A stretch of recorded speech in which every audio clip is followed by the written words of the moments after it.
Tak apalah, abang aku sayang gila tu kat aku. Apa-apa kan mesti dia cover punya. Dalam hati aku sebenarnya aku geram gila.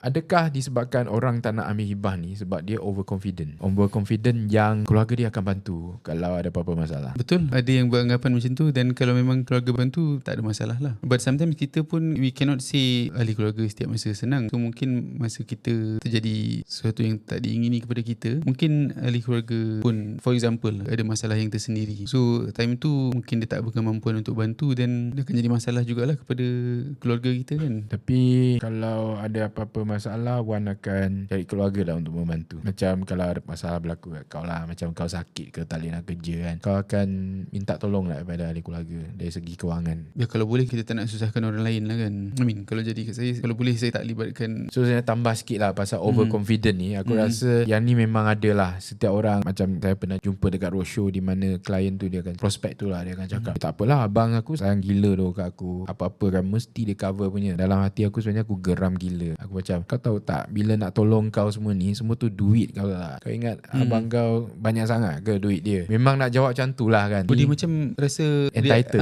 entitled. Dia rasa macam entitled, yang aku ada masalah memang confirm family member aku akan tolong. Tapi bagi saya kan, kenapa hibah ni dia penting, dia bukan dia dari segi bila meninggal macam saya cakap tadi, dia ada cacat kekal. Satu lagi, in the wider concept we talking about takaful protection. Contoh penyakit kritikal dan sebagainya kan. Ada apa-apa masalah kau tak mampu nak kerja disebabkan sakit kan, duit daripada takaful ni lah yang akan tolong family kau untuk tolong kau. Takkan nak suruh orang bekerja susah, penat semua tu, lepas tu duit tu just untuk bagi kat kau sebab kau tengah sakit. Jadi benda tu tak adil lah. Jadi aku rasa tak perlu rasa entitled sangat, yang bila kau ada problem dan family kau memang akan jaga kau. Tak ada benda tu punya. Serius aku cakap.